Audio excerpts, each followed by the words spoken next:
Coming up next, it's a UFC heavyweight division collision.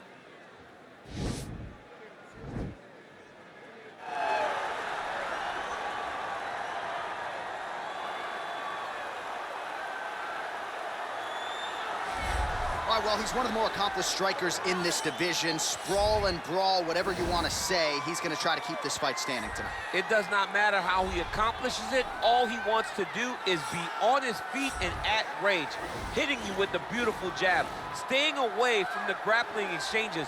You don't accomplish all the things that this man has accomplished over the course of his career without understanding distance. He has great distance management, which then in turn allows him to land all these beautiful diverse kicks, spinning back kick, jumping high kick, so many things he possesses that he will try to use tonight in this fight. Yeah, if this turns into a kickboxing match tonight, most people believe, yeah, his opponent is in a world of trouble.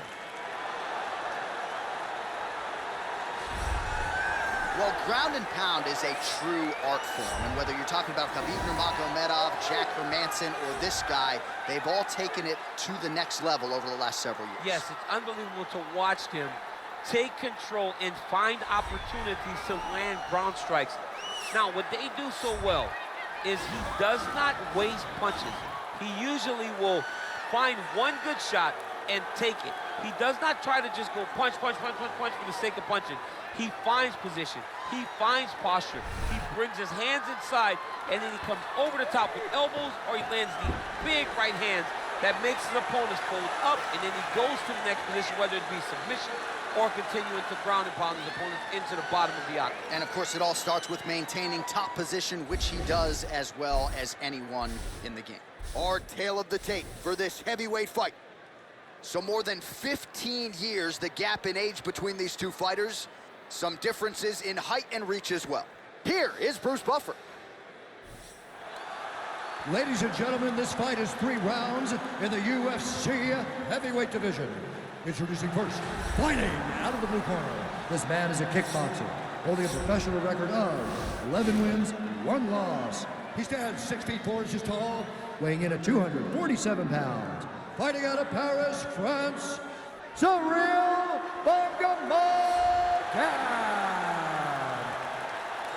And now introducing his opponent, fighting out of the red corner.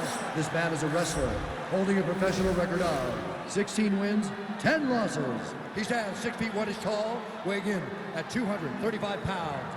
Ladies and gentlemen, he is a member of the UFC Hall of Fame and the former UFC heavyweight champion of the world, Mark the Hammer Coleman!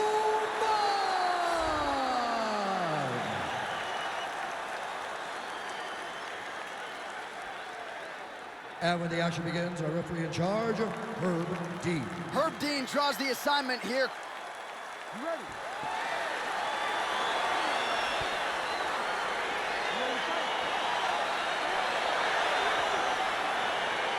All right, here we go with round 1. You are paid to tell us what you think is going to happen as an analyst. We have a striker, we have a grappler.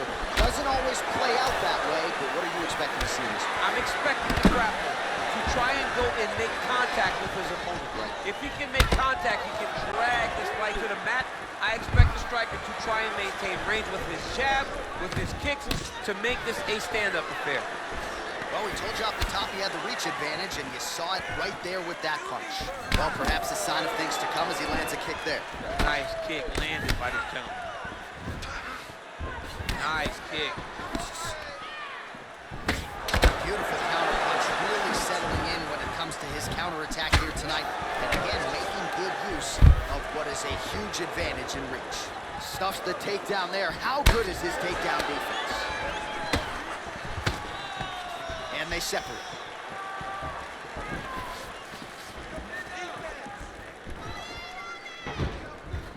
Just out of range with the big right hand. Oh, nice combination of strikes there. In terms of the accuracy, I mean, that's exactly what a coach is looking for. That's exactly. It's like the guy's hitting pads. It's like he's hitting focus mitts, but instead, he dances all over his opponent's face. Just out of range with that right hook. Muay Thai plump. Look at him working at trying to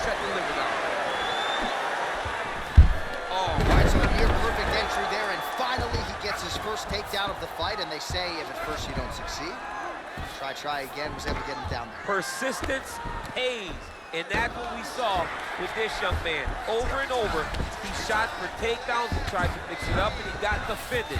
Thought he's gonna attack a triangle choke here. Oh, wow, oh! And this might just be a matter of time.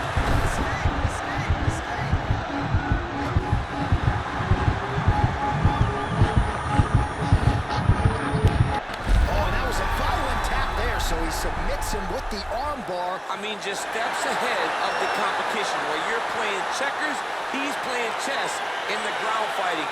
And it showed tonight in his big submission victory. All right, so there's the horn. Let us now look back at some of the action in that round, DC. And he had his takedown game going early and often.